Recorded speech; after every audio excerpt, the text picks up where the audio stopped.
Now, assuming I've got these the right way around, this shouldn't hurt at all. If I don't,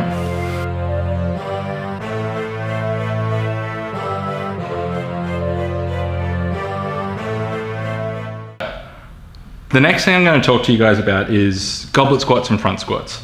We're going to use goblet squats in order to get stability and motion from a standing to a deep hinge with your hips. Difference between a hinge and a squat is in a hinge you've got a lot of hip flexion and not a lot of knee flexion. In a squat you've got heaps of both. Heaps of this and then heaps of this as well. All right, so our goal as we do this is going to be to maintain our posture and squat all the way down to the bottom. Before we get to the belt, I want you to kind of get a feeling for that on your knees. So I'm going to put my heel below my knee so that angle mimics where I'd be when I squat.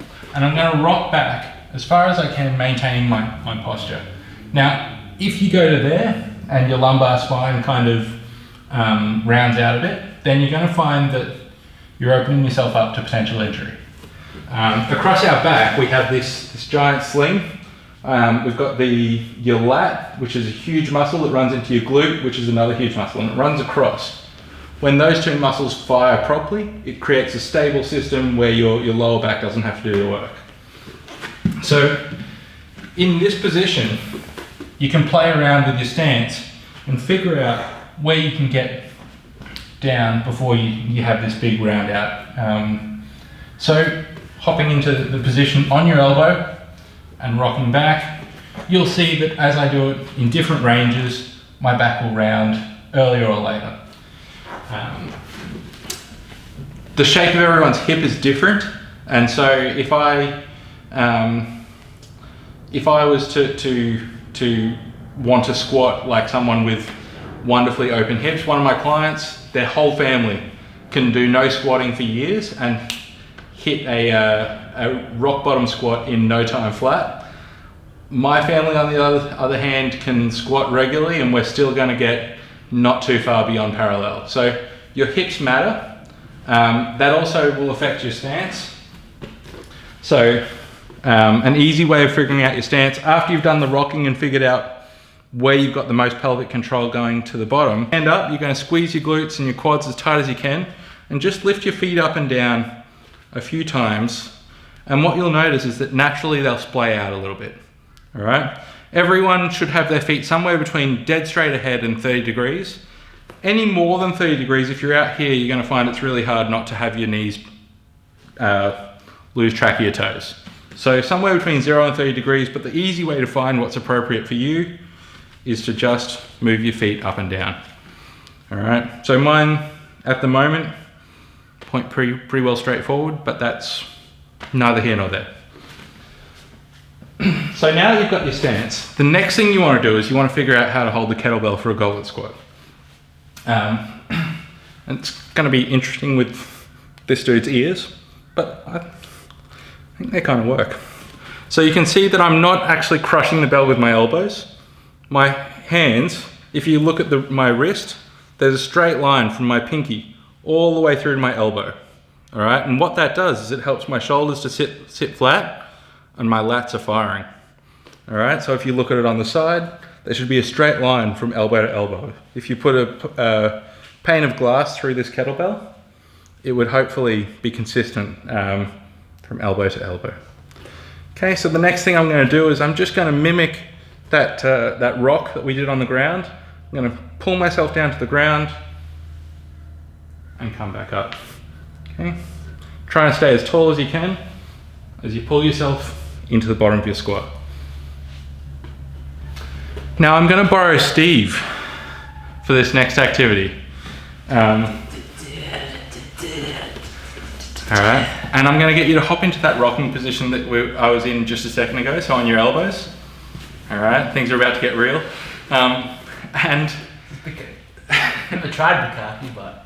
So, watching Steve's back, Steve's going to rock forward over his hands. My toes are on my... Look, don't worry too much about that at this point. But what he's going to do from here is, rather than pushing with his hands, he's actually going to use his hips to pull himself to the bottom of the squat. All right, so do a few of those. And the difference in how he feels when he pulls himself down using his hips versus when he pushes with his hands, okay? If you watch his lower back, there should be a notable difference. So do a few pushes with your hands, so come forward.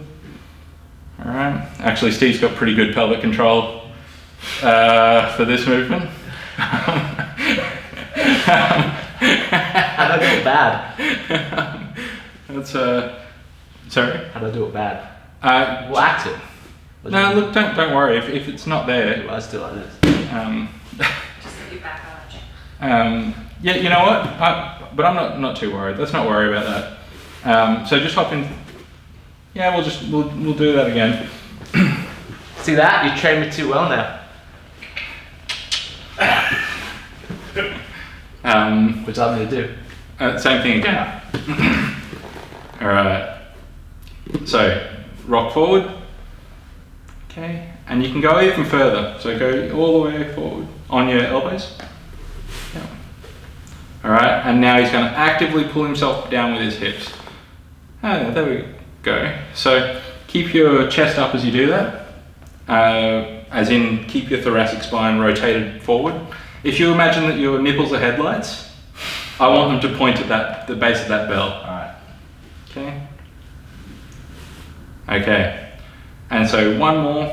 But the point of this whole painful exercise has been that I don't want you to just passively drop into the bottom of the squat, but use your hip flexors, use the muscles here to pull yourself down, and that should stabilize you.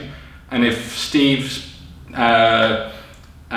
hips were less under control, you would have seen a greater rotation through them. Okay. So we've talked about foot width or foot position in terms of both the width and the splay. We've talked about how you're going to hold the bell and then using your hips actively.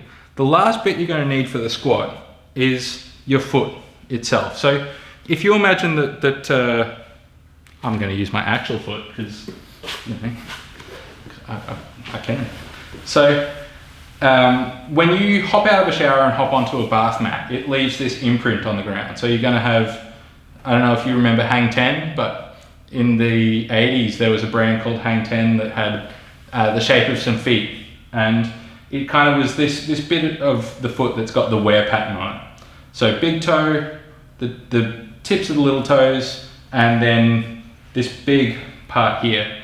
You want to push that whole bit into the ground. So you're going to have your heel, the big toe knuckle, and the little toe knuckle that are all pushing down into the ground as you squat.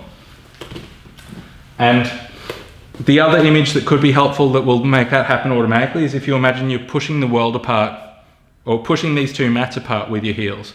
And when you do that, you're going to feel the stability come up through your hips, and pushing with your heels rather than your toes will help you to open up through the joint around here. So I'm going to do the squat again. I'm going to help you guys to see some of that stuff. So I'm in this position, I'm pushing my heels out. Once I feel the hips pushed out, I'm just going to hold that, and then I'm going to pull myself to the bottom with my hips opening up as I go. Kettlebell front squat's nice because it just, it's a little more forgiving than a barbell front squat. So I'm going to grab another kettlebell, and you're going to see that the movement is very similar. And I'm just going until my hips break parallel. If you can go deeper than parallel, that's great. It's going to strengthen a different part of your backside. All right. So from here, I'm going to bring the bells up. Now, if you don't know how to do a kettlebell clean, which is probably pretty normal, get someone to pass you the bells in the top position. All right, but through and up. And then the squat is going to be pretty similar to what I was doing before. Push the heels out, get nice and tall, and then pull yourself towards the bottom of the squat. Now my breathing, I'm inhaling, holding, and then I do an ever so slight repressurization at the bottom. It's it's a grunt. I'm actually pushing my diaphragm down, and it's creating this additional stability through my spine. All right. So front, I'm trying to stay nice and tall as I do this. All right, I'm not leaning forward much at all, and I'm just pulling myself down and driving up. Okay, feet active, pull and drive, and that breath again is inhale, get tight, exhale. Exhalations at the top, not through the movement. The goblet squat and the front squat, for people who don't have access to a bar, are still going to be fantastic ways of adding density and stability to your trunk, which if you're trying to throw someone around can be useful.